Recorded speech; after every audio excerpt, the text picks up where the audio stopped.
Hello and welcome to Coastal Wide Productions' new show known as Flood Facts, Myths, and Monsters. We are broadcasting from our mobile studio in Sandestin from the 2024 Floodplain Managers Association Conference, annual conference. And I would like to introduce to you the host of Flood Facts, Myths, and Monsters, Denise. Thank you, Steve, for the introduction. Welcome to another episode of Flood Facts, Myths, and Monsters. I have the pleasure here at the conference to sit with the Executive Director of the FFMA, Cece McKiernan, and I am so glad that I got to weasel you away from all this craziness so that you could sit down with me for like 5 minutes or so just to chit-chat. Great. So I want to know, that's the first thing I want to know. I mean, I know you are the outgoing executive director. You've been in this position for quite some time. For how long have you? 12 years I've been doing this, 12 years. Yeah. That's a long time. It's a long time. I bet you have a lot of stories. I do. I'm sure. Well, first off, how did you get into all of this anyway? Well, that actually is kind of an interesting story, and thank you for having me. This is really a lot of fun, and I'm really enjoying it already. So I actually graduated from the University of Tampa with a degree in marine science and biology. I was going to triple major in chemistry too, but organic chemistry brought me to my knees. I was just like, I can't do that. But I thought I wanted to become a marine scientist. Jacques Cousteau is one of my heroes, and so I thought I wanted to be the first female on the Calypso and sail away and swim with dolphins. And then I thought, well, maybe I'll work at SeaWorld and I'll train dolphins. And then I found out how much money the dolphin trainers make. And I said, I better check something else out here. So I actually started with the Florida Department of Environmental Protection, and I worked in the drinking water program. I worked as the ombudsman, and then I worked as ecosystem management and wetlands program, and I was actually the first female administrator that they had at the Southwest District of FDEP in the Tampa Bay area. And so kind of that's where I cut my teeth on the whole environmental world. I always tried to stay kind of connected to water. Yeah. And then I kind of went through a small period of time where I had a health crisis. I had back surgery, and I kind of dropped out of society for a couple years. And when I was ready to kind of come back into the world, I thought, what could I do? I wound up working for a consulting firm for a period of time and connected to the Southwest Florida Water Management District. Yeah. Was embedded at SwiftMud up in Brooksville, and I met a gentleman named Gordon McClung, who is actually one of the founders of the Florida Floodplain Managers Association. He was one of the original people that started the whole association with Eugene Henry and some other folks. Yeah. And I remember working with Gordon, and after a period of time, he said to me, I want to introduce you to this guy named Dr. K. I think you might be able to help this organization, FFMA. And I said, well, sure. Yeah, I'd be glad to meet Dr. K. And so went to a couple of the first conferences, got to meet him, and lo and behold, Dr. K had decided that he was going to step down. And Gordon says, I think this might be really good. And so I was like, a lot of things happened simultaneously. That's amazing. Our contract with the Water Management District kind of changed, and I got an opportunity with Chrissy Maley, who happens to be my conference partner in crime. She was working for Jones Edmonds at the time, and she had an opportunity to work with Pinellas County. And she said, are you interested in being a contractor for us? And I had already had the position with FFMA, and so I launched my own business. Never in a million years thought I would go into my own business. Oh my gosh, that's awesome. But there I was launching my own business, and that kind of started the whole process. So here I am 12 years later, started the business, got that contract with Pinellas County, and then got the FFMA contract. And the FFMA contract has been my bread and butter, but I really do enjoy doing the work with Pinellas County. I also work with City of Fernandina Beach right now on outreach, flood outreach, which is really where my heart is in all of this. So, and that's how I wound up here with you. Oh my gosh, that is amazing. What a great story. And Dr. K, everybody knows him. Everybody knows Dr. K. Yeah. Exactly. That is so awesome. That's amazing. So, having been for 12 years in this position, How do you think, or how has the FFMA evolved in those 12 years? When I first came on board, our website was a static page that was hosted pro bono by a consulting firm. It was a static page that had all these rainbow colors on it with all this static information, and it was so out of date.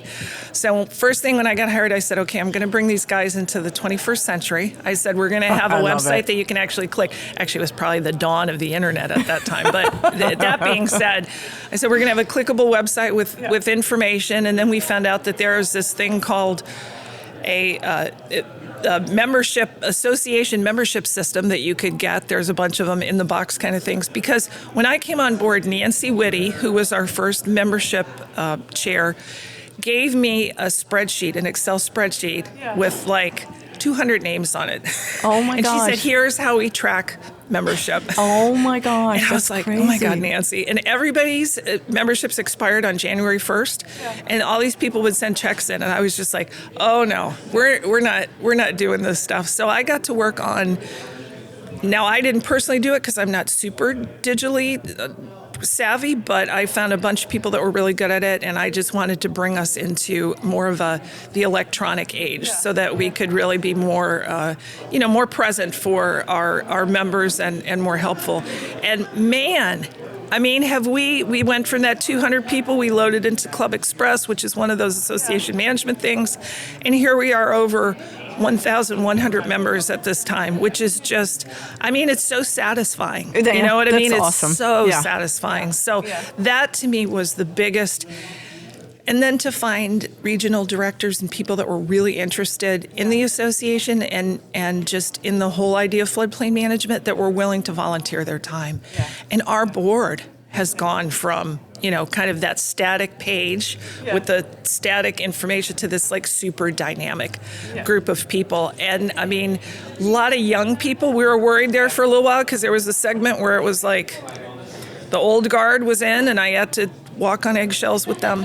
But now, I'm so excited for the association. Oh, that's awesome. We have a lot of young people with a lot of great ideas and things. That's so cool. So, what advice would you give somebody who's new and wants to join the FFMA or go into this industry? What is the one thing you think a person who's new, what they should do? Well, one of the things I think is going to happen with the association, because our new director of operations actually helps college students from University of Florida find their place in the world, figure out, where what they want to be when they grow up. I think having interns connected with people that are actually working in the industry is going to be a great thing. So if you're interested in floodplain management, I would reach out to the association and say, hey, I'm really interested in doing some kind of internship or something like that, and then just start volunteering. Yeah. I mean, we have so many volunteer opportunities here at the conference. Yeah, that's for sure.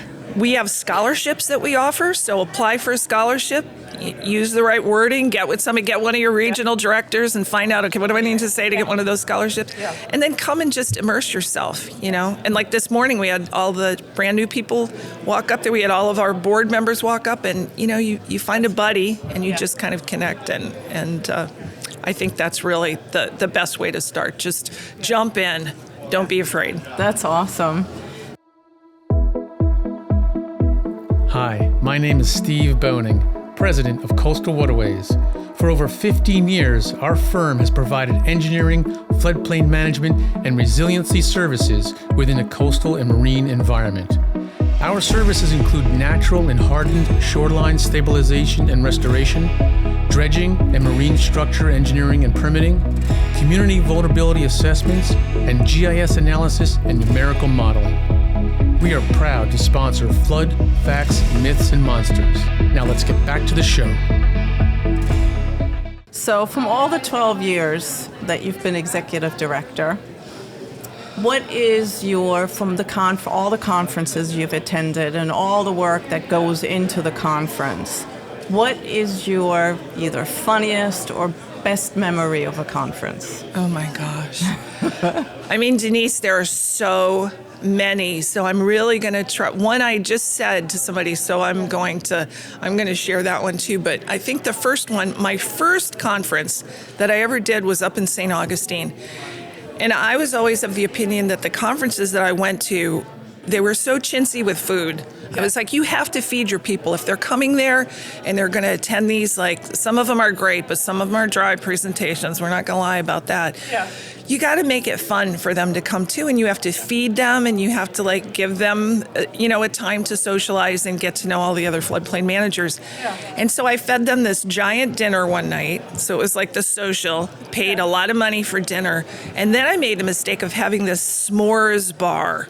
So, it was like this thing outside in St. Augustine, and they had this fire pit, and they brought out all these beautiful full-size Hershey bars with these lovely marshmallows and all these graham crackers and stuff. And they brought them out, we were all dancing and everybody was drinking and everything. But I had just fed them a whole dinner with dessert. Yeah. And then I bought this like s'mores bar thing, and nobody was eating it. I had to go up and like show them how to make a s'more. Oh, that's and so then funny. Very few people ate it, and it was not cheap.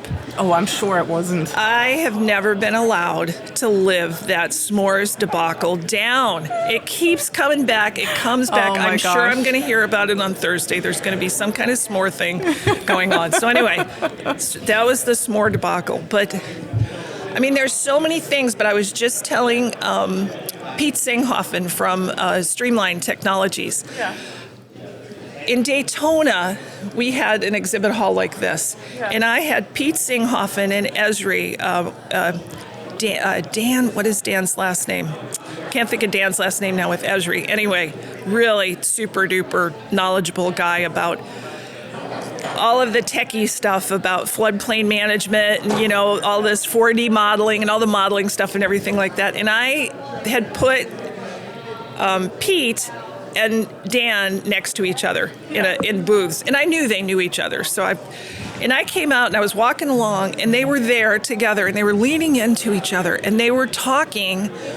And I literally could see the tornado swirl above their heads and all these numbers and all these data points and all this stuff like swirling over their heads. And I just stood there and I was like, am I actually seeing this? I can't believe that I'm seeing this. And I came over afterwards and I'm like, you guys are just like, I can see the knowledge like flying out of your heads above you. So I don't know. That's always been something that's just been. That's hilarious. Been really special. Awesome. A special memory. Yeah. That's awesome. Well, I know I've been to a few conferences, not as many as you have. I haven't been a CFM that long. But I remember my favorite was always James Linkokel. Oh, with the coming guitar. in with the guitar Yeah. and then throwing the what do you call them? The beach balls. Oh yeah, we had the beach ball. Yes, Yeah. That was always fun. I thought he was great. So I miss that. I miss James. We need another James Linkokel like that. The old school, yeah. And the beach balls, actually, I got that idea. I went to some big conference in Tampa. It was like all these famous speakers, and in the middle of the conference, it was like a motivational kind of a thing, and they opened the nets and all these balloons fell down on everybody and they all went nuts. Yeah. So we kind of recreated that. It wasn't quite as fabulous, but it was still fun. That's fun. Yeah. That's fun. I'm always looking to do something crazy, Denise, whether it's the conga line or it's Chattahoochee or something. Yeah, we're getting ready to go into karaoke. I know, I can't wait. Brilliant minds. Who would have thought floodplain managers could come up with such great word shifts exactly. Sing us the song, You're the Floodplain Man. I mean, that was the winning song last year. Yes, that was great. Anyway, I loved it. I had such a good time. That was so much fun. So if we're going to make a Hollywood movie out of the FFMA, what actor should play you? Immediately, I think of Kim Kardashian. That's great. That would be my dream. I mean, but from an acting standpoint, that's probably not a good idea. So I would probably say I'm more of a Melissa McCarthy, kind of a madcap, I love it. Yeah, I'm always going to do a crazy thing. And I was told once with a group that I was doing a presentation. It was a proposal presentation, and the leader was really dynamic, and he would prepare us to go into this presentation. It was all timed because, you only have a certain amount of time to talk about your skills and everything. And we would practice and practice and practice, and I would never say the same thing each time. All the other people would have their scripts, and I'd be kind of like off. And at the end of it, we'd do a triage, and he said to me one day, he would go through, he's like, Mike, you were great. Mary, you did such a good job. I love how you highlighted this. Cece, I never know what you're going to say. That's great. I love that. And that's carried me well. I love it. That's perfect. So, last question. Where are you going to go from here? Well, I because I have my own business, I do have a couple good contracts. I mean, as I said, FFMA was the bread and butter contract that I had that was like carrying me through everything. So now that that's going to go away, I'm definitely going to be able to still work with the two communities that I'm working with right now. And I'm interested in talking with some other folks on doing some projects, because I'll be able to devote, the time that I really wanted to devote to them. But my husband is getting ready to retire at the end of the year. So I'm going to wait and see. I'm going to keep these contracts in place. I'm going to wait and see what his behavior is like for maybe the first 6 months of 2025, and then I'm going to decide if I'm hanging up. If it looks good, I might hang it up, and we would go travel the world.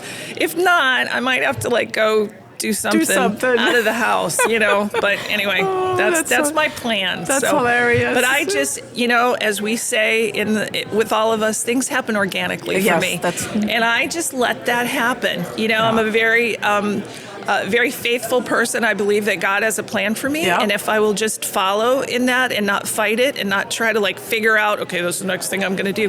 Just kind of let it happen to me. Amazing things have happened in my life. And so I'm just so grateful that I've been able to work with this organization for so long. And I know I've made lifetime friends out of so many people here. Yes. So, yes. Well, I hope that you plan on coming on to the next conferences. And well, they can always hire me as a consultant, to help them hourly. The board might decide that would be a good idea, and I can continue to help. So that's true. Yeah, I like that. Wink, wink, nod, nod. Well, that's awesome. Well, I really appreciate you coming on. 100%. It's awesome. It's fun. So I hope you enjoy your semi-retirement. Yes, we'll see. And I'll let you know. My girlfriend, her and her husband, she was working, and then he retired before she did. And for the first 3 months, she kept on asking all her friends, let's go out for a drink, let's go out for a drink. She's like, I don't know how I'm going to last this. She says, I need to find a job outside my home. He doesn't know what to do because he was so used to working, and he felt totally lost. So it took him a while to find a hobby, something to do where he had something else to do besides constantly bothering her, saying, what are you doing? What should we do now? So now they have their own little thing going, and it's all, exactly. My cousin tells me her husband retired, and he would be lurking around, and all of a sudden she's got a real, she gets very startled, and she's like, wow. She'll scream out loud, and he would be there. What are you doing? Well, anyway, thanks so much, Thanks Cece. so much, Denise.